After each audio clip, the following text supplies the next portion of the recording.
creating a research paper, which is the textbook project. So we're starting here on 2-5 and continuing on creating an alphabetical works cited page.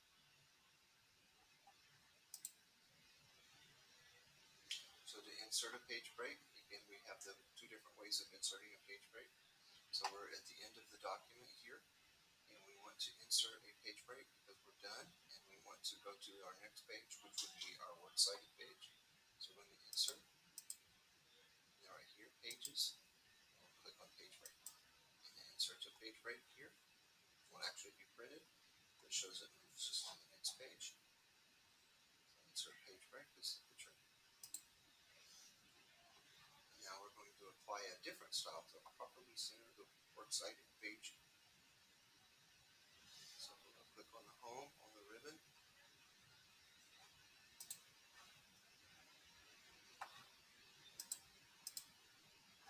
And we're going to go to the paragraph. Let's see here.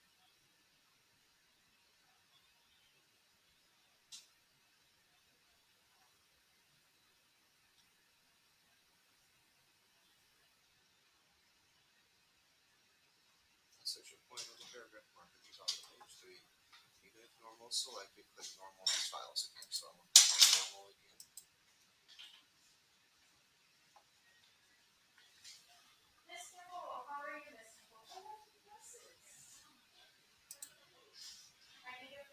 Now we're going to center. So Control E to center the paragraph mark.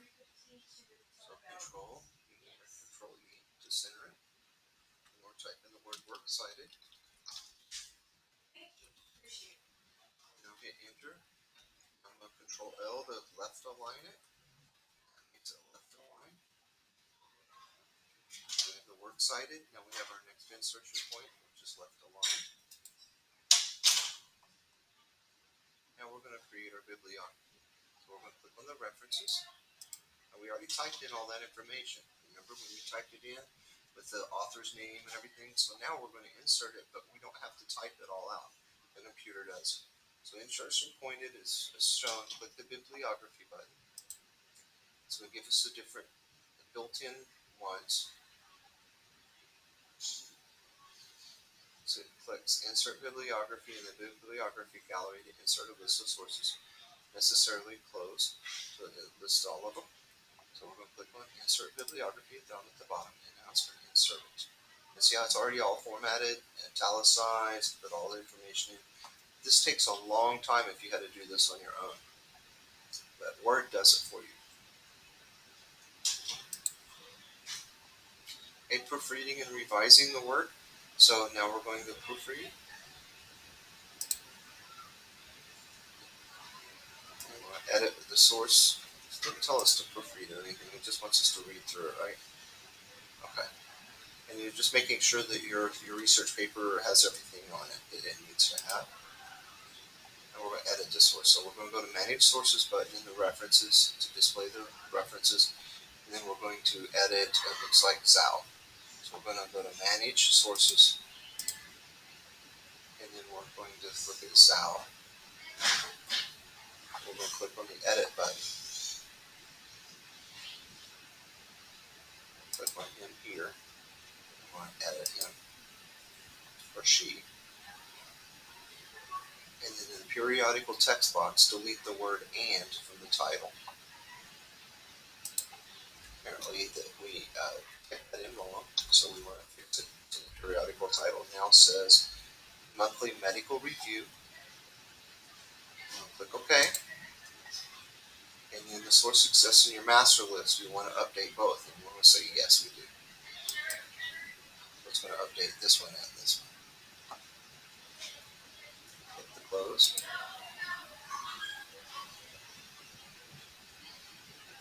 We notice that it doesn't change it here yet. So we're going to have to fix that now. So to update it, this is what we're going to do next. So we're going to go to bibliography again. Oops, I'm sorry. Not doing it right. Let me go right clicking, we're in the bibliography. Okay, that's how we're going to update it. Right click the bibliography, and then we're going to, should select it all, there we go. And then to say update field. And that should fix it. So you can fix the monthly medical review. Update field, fixed it. Okay, open the navigation pane. Now we're going to open the navigation pane and move around on it. So we'll go click on view.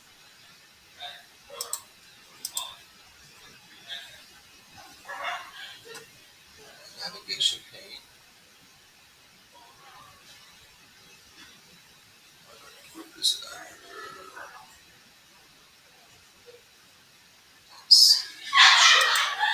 Navigation pane.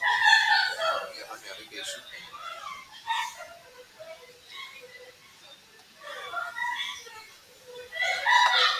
Pages, so we can see our different pages.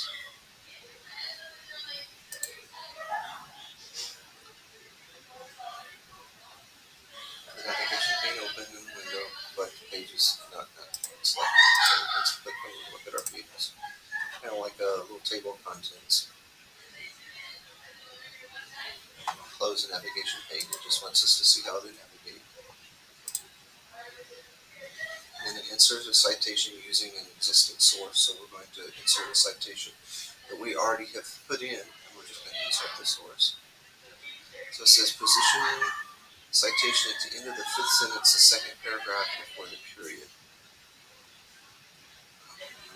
Mouse and a keyboard.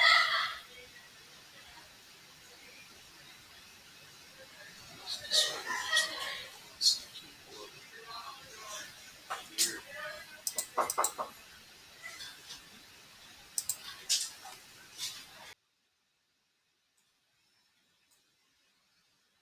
So we're on step 1 here on module 2-6E, where step 1 says position the insertion point, the location for the citation at the end of the fifth sentence, second paragraph before the period is shown. So it's right here between a mouse and a keyboard. So we put our insertion point right here. It says click the references on the ribbon to display the references tab. Insert citation. Click the first source listed for Clark and Nader. This one right here. And it puts Clark and Nader right here in our insertion. Make sure it looks the same as this with the period at the end. And then go on to the next step. To move a citation. The citation just entered is not in the correct location, so we need to move it.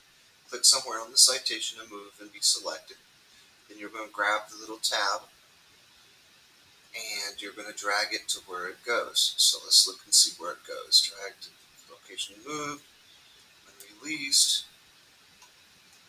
Okay, so we're going to put it after repetitive strain injuries. Okay, and then we've got to delete the extra space. So let's do that. So click on it, grab this little tab, go over here where it says injuries, drop it here, and then make sure that we have anything extra space there. We have one extra space here, so we can get rid of that. There, click in meter, one dot, and that's it. No more steps on that. So to find text. Now some of these things that we're going to be doing are repetitive from lesson 1, but we'll still go through it, so we'll make sure we hit any steps for our paper. Click the home on the ribbon to display the home tab. Click the find and open navigation. So we'll click on home and we're going to click on find.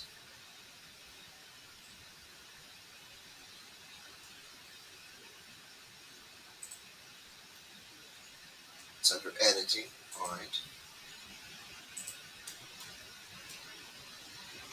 We have our navigation screen that pops up. Type auditory in the navigation pane to find.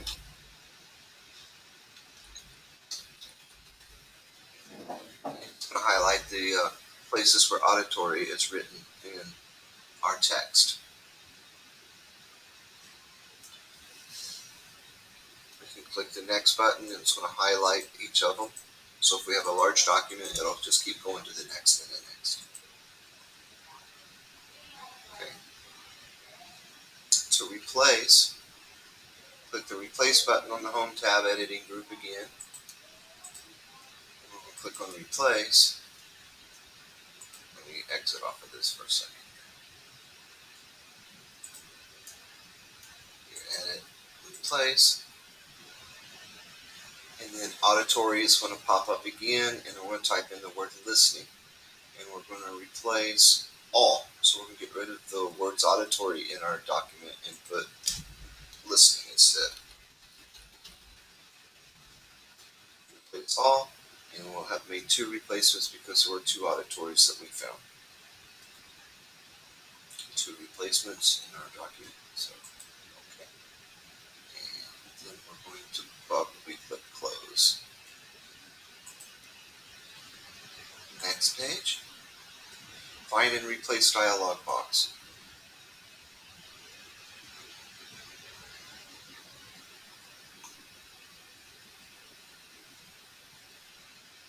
Just giving us information on how to do find and replace, and if we wanted to undo something. To use the thesaurus. Okay. Sometimes we're using the same word multiple times, and we want to use a word that is a little different, so we can find a synonym for it, which would be found in our thesaurus. So, number 1, let's go to display the second paragraph of the paper of the document. Second paragraph, it's right here. Right-click the word for which you want to find a synonym. In this case, the word continual.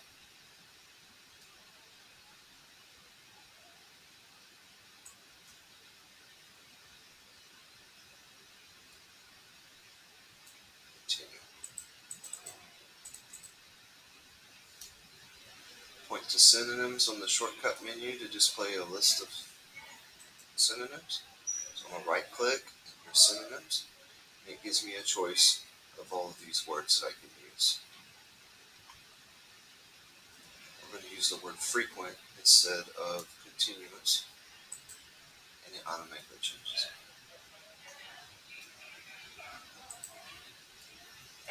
Next step, to check spelling and grammar at once, we're going to go to close this, and we'll click on Control Home. That takes us to the very top of our document. We'll click the Review on the ribbon.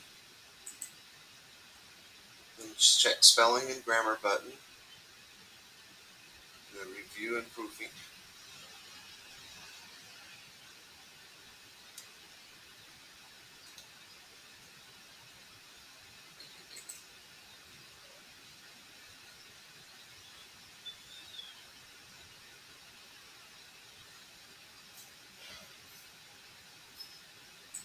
Don't see it on here.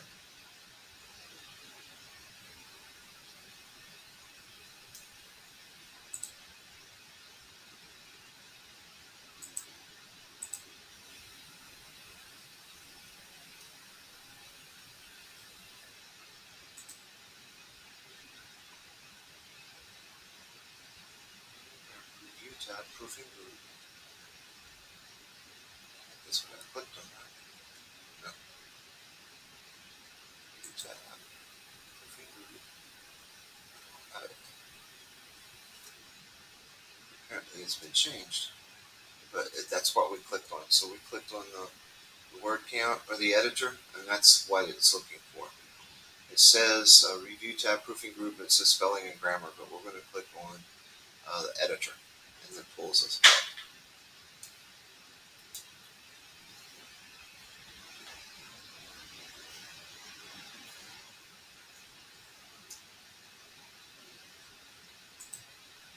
So click on that. It's going to say that Mr. Slavinik. I'm going to click Ignore All right here. And then we'll go to the next one, which is a grammar.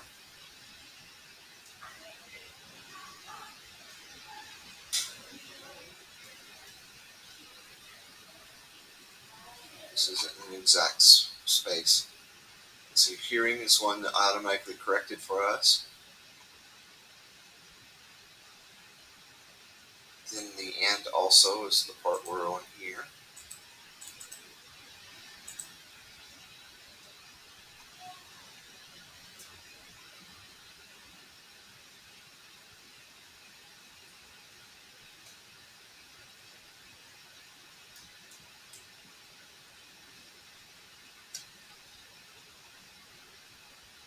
So tell us to change it though.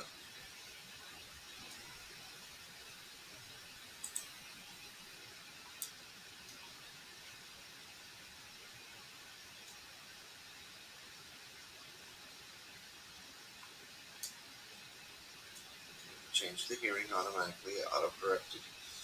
Change all in the menu to change a flag word and other exact spellings of this word. So that's hearing. And you get to and also, and it says to ignore once. Okay, and then that should be all of our issues. Okay. So we're going to go ahead and close the editor box, which is our spelling and grammar that we just now discovered. They made an update and changed it. The main custom dictionaries, it's going to tell us that we just have custom dictionaries and we need to know where it is. Okay, so we're going to go and look. So we're going to go to Backstage View, which is the File button. And we're going to go to the Options, the Proofing, and then we have our dictionary, Custom Dictionaries right here. And we can go in and we can make changes to it. We can set it to suggest from the main dictionary only. Again, it looks like they've made an update.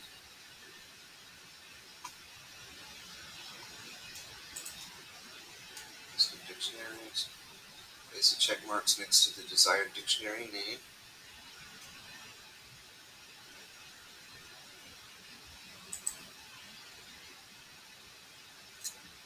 Oh, and it wants us just to select the custom dictionary right here.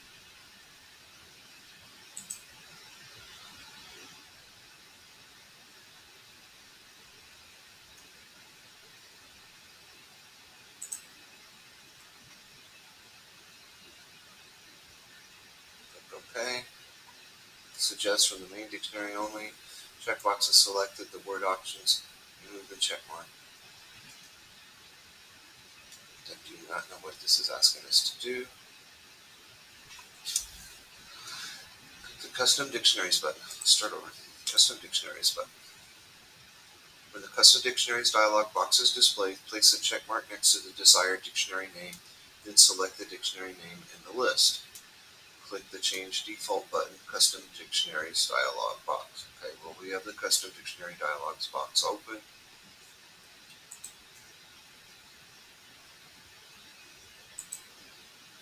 I think we're just going to leave them all alone.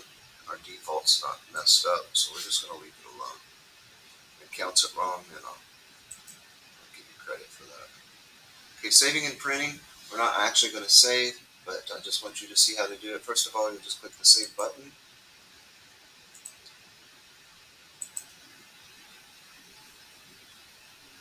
And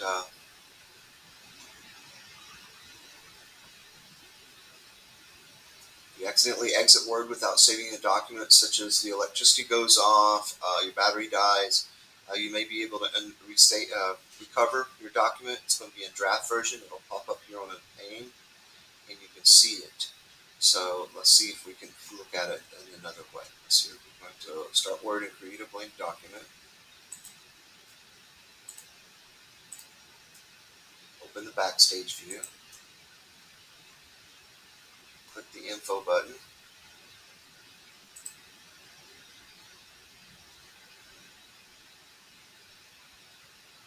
If the auto recovery file name appears below the managed document list, right here, then we'll know that there's some that are there. So in our managed document, we click on it, and it has recover unsaved documents. We click on that, and if we have any, it would show up right here. Okay. It seems like there's 3 or 4 that say that are unsafe. So that's how you can go in and get your documents if you accidentally close something and you didn't mean to save it. I mean, you meant to save it. These are documents that I was working on, and I did not want to save them, so I just told it no, but they're still there just in case.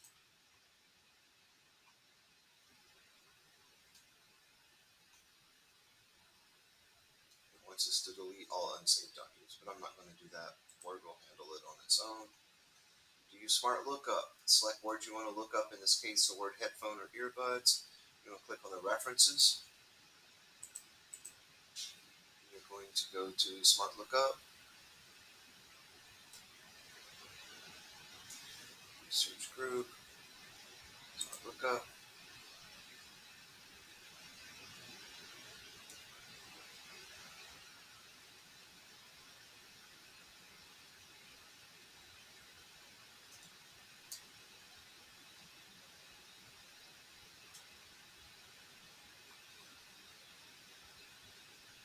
Doesn't tell me to type anything in there. Oh, in this case, headphones or earbuds. So headphones or earbuds.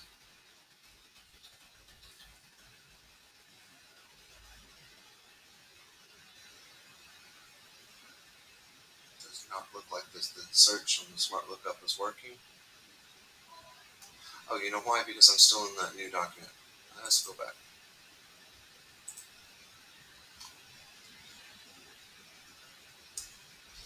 That recover document messed me up. Let's see, references tab. Smart Lookup. I'm going to type in headphones.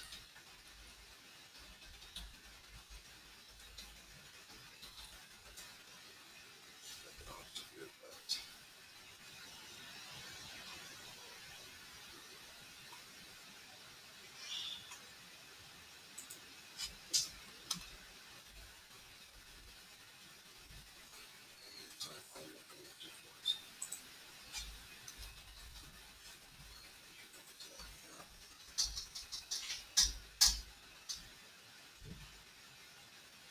Anyway, that's how you can look up stuff. It's going to give you definitions. It's going to give you places on the web. It's going to give you pictures of people. For some reason, mine picked users. I don't know why. Click the close button. To use the researcher button, you're going to go to references tab in the research group.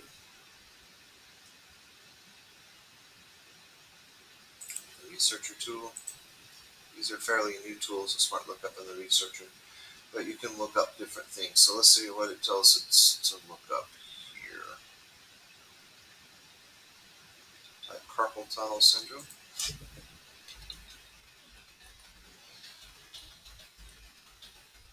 So instead of having to go into Google, you can type it in right here, and it will actually pull up relevant information for you. Okay. Because it's a researcher, it tries to find academic articles. So that's an advantage of using this instead of using just Google. Because Google's going to find all kinds of crazy stuff. Okay. And did it tell me to close it? I'm sure it did.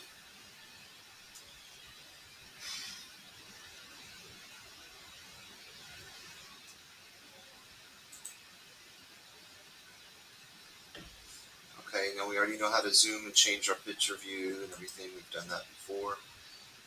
Change the read mode color. Now some people have trouble with the white background, and it's a lot easier for them to use a different color when they're reading material. So that's what we're going to look at. We're going to change that read mode. So it'll have a different color background. It doesn't actually change the document, it just changes the way we read it. So I'm going to click the read mode, which is down here. And then we're going to color page on the view menu. Here our view. And we can do page color, and we can change the color. So it's a lot easier on our eyes. It does not change the document, it just changes it while we can read it. We'll go back to the print layout view. See, it did not really change the color, it's just the read mode. And working with comments, this is an important part that I wanted to get to, and we got to get through some of those others to get to here. So, inserting a comment. We're going to select the text which we want to insert the comment. So the last sentence of the second paragraph. So this is first paragraph, second paragraph. Last sentence right here. And we're going to take this last sentence and we're going to review, display for review. Morning. Good morning. And we're going to click on the tracking group. Oh my gosh, it's simple. I was like, who is and then we're going to click the display for review. Alright, I did that. Okay, so simple markup. Oh, but you know what? Like, here, mix it with your puppies. It looks awesome, yes. Yeah, it's too much hair though. It's driving me crazy. And then we're going to click if the show comments button on the review tabs is not selected, click it. So show comments is on, it's pushed in. Okay. Now we're going to select the text, that last paragraph.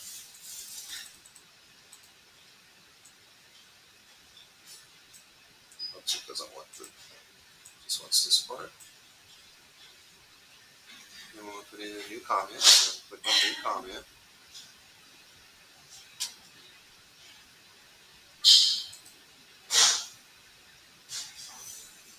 And we're going to put in a comment that we want to type.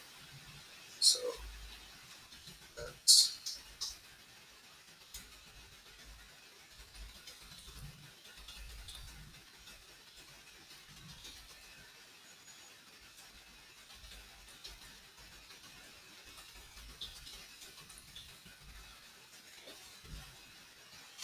just going to put a comment. People that are seeing the electronic version can see this. We can delete these comments later, but this allows us to collaborate with one another, like online, or if we're sharing this document already.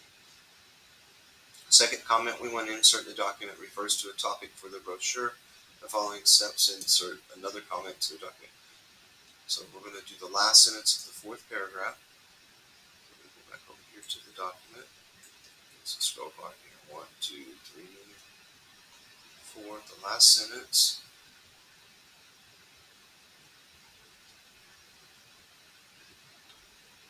Fourth paragraph.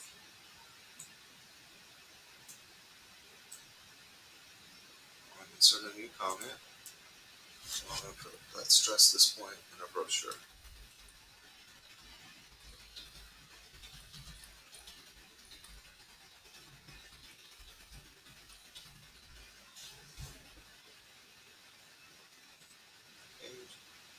Now the next step is to display the previous comment. Okay, so we can scroll through. So we're going to click the previous button. Okay. And it's going to take us back up to it. See if it makes any changes. No. So that's how we navigate back and forth between comments. Now to edit a comment in a comment balloon. So we have 2 comments made ourselves. So if we want to edit it, we're just going to click it. And in this first comment, we're going to let's cover examples of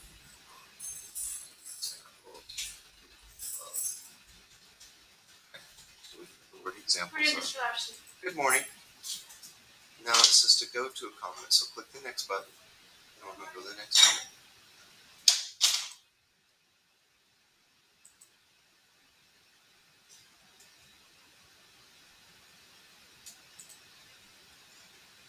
Okay, to reply to a comment, if necessary, click the comment in which you want to reply. Now, most of the time you don't reply to yourself, but for this example, we're going to pretend we're a different person. So to reply to a comment, and we would just do that. So in the new indented comment, we're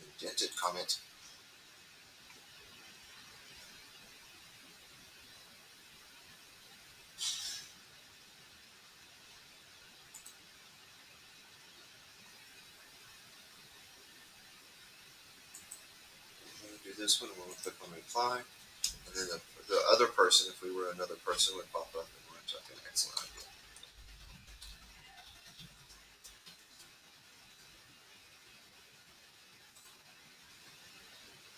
To hide and show comments. So to hide and show comments, we're just going to click this button. Show comments, hide comments, and you see that they're still here, but remember this does not print. They're there. So if somebody wanted to see them, we could still have access to them. Okay, and if we can click on it, it's going to show us that comment. It doesn't take up space on the side.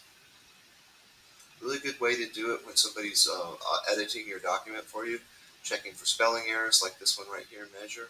You didn't catch that when we were doing it, so I'm going to fix that.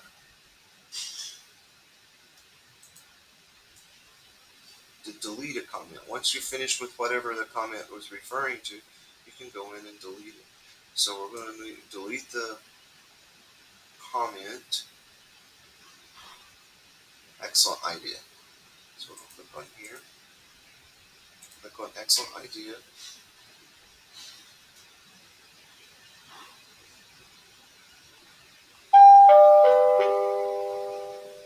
Miss Jacobs, if you could please report to the conference room. Miss Jacobs, to the conference room. Thank you.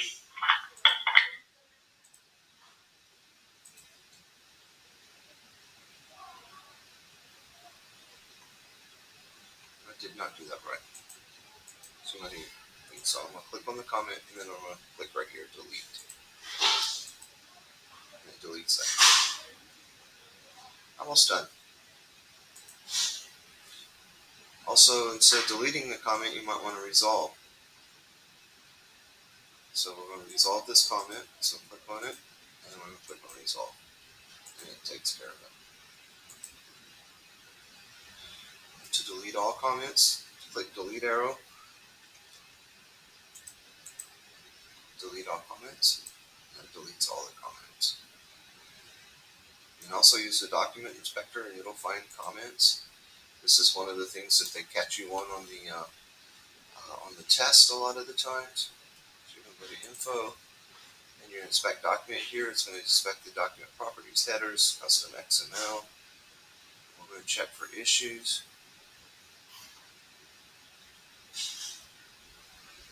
Document inspector. Inspect document.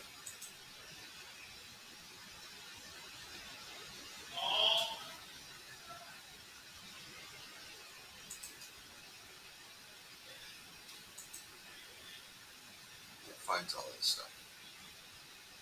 So it's like we've got document properties in here. We have XML. We have headers, footers, and watermarks.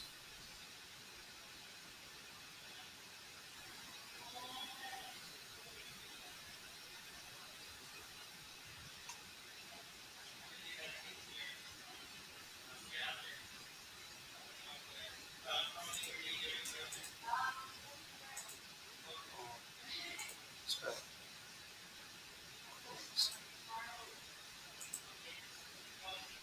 Exit work. So back to home.